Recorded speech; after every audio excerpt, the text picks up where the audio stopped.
All right, this is my second video, and today is the 13th of January. It is day 13 of our 75 hard challenge, and I'm just checking in. It's been hard, very hard, particularly yesterday. My kids were tired, had gone to church and gone to the stores for a bit of top ups in the groceries. So, yeah, it was hard. My son didn't sleep, so didn't take a nap rather. So, around bedtime, it was just too difficult for them to handle, and they were screaming. But we powered through. It's been quite the challenge, and we've seen a bit of changes in terms of weight loss.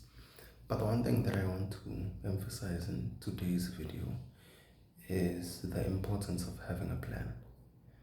If you're going to be successful in doing the 75 hard challenge, you need to have a plan. You need to have a plan on what exercise you're doing. You need to have a plan on what you're going to be eating. I have the benefit of my wife dealing with that aspect of the challenge, but having a plan is very helpful.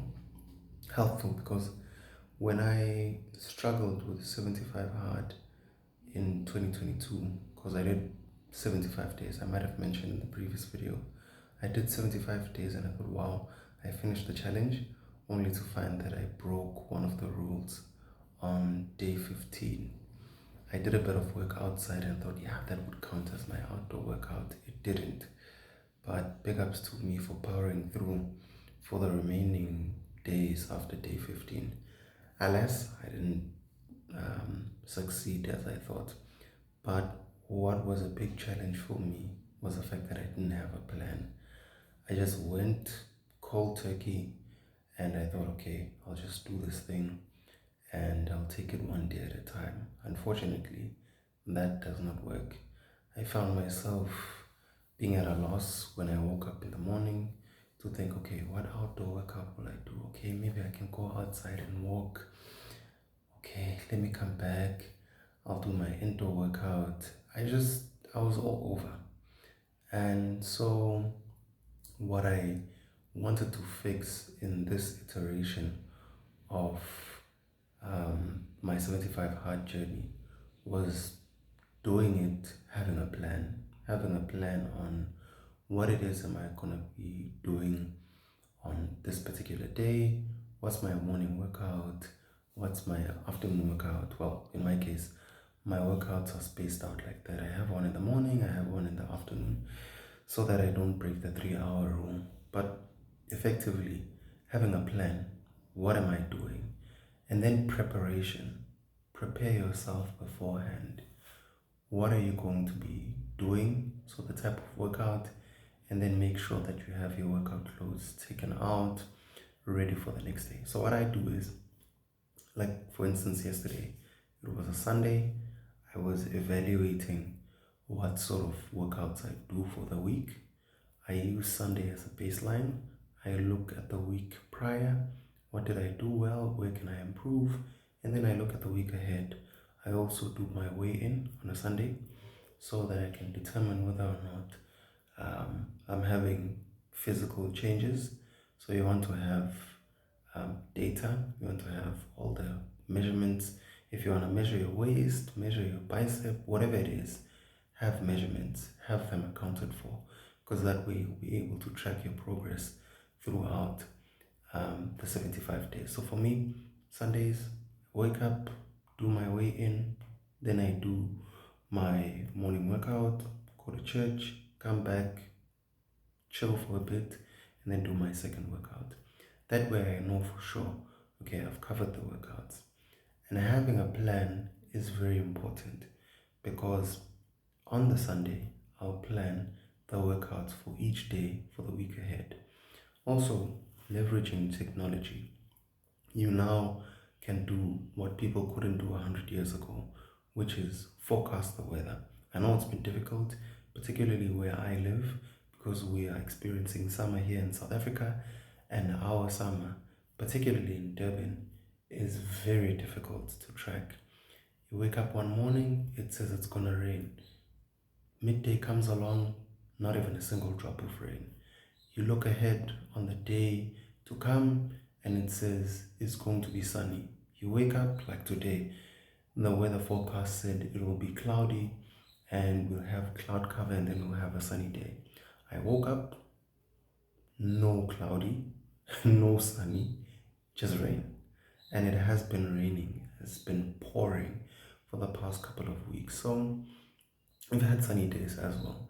So it's important though to try and plan as best as you can. So for me, what I do is I plan my outdoor workout, which is I'll probably cover that in the next video, what I did in the first 2 weeks. But I plan my outdoor workout and say, okay, this is what I'm going to be doing. And if the weather is not as kind, then I'll change. But then there are days where you'd be like, okay, I have to just launch myself into it because it's raining all day. And so you got to plan for that, plan for all prospective weather outcomes, although you have to go outdoors. But I tend to want to avoid doing workouts in the rain.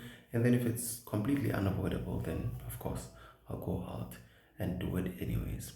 So that's what I planned. I planned my workouts for a week, planned my workout clothes, and then before bed, I'll take out whatever it is that I'm going to be needing for the day ahead in terms of workout clothes, separate it. This is one for my first session, this is one for my afternoon or evening session.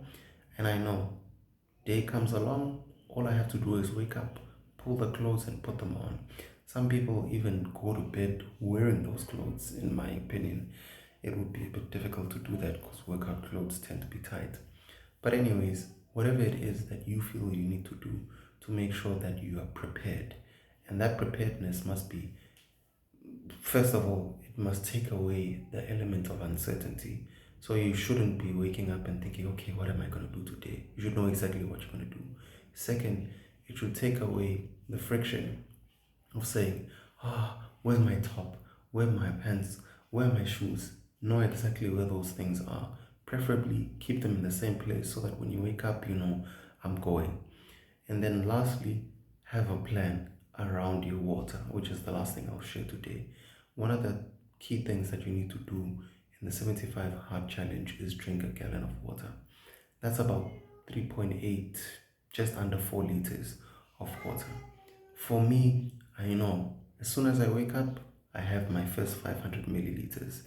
After my first workout, I'll have another 500 milliliters.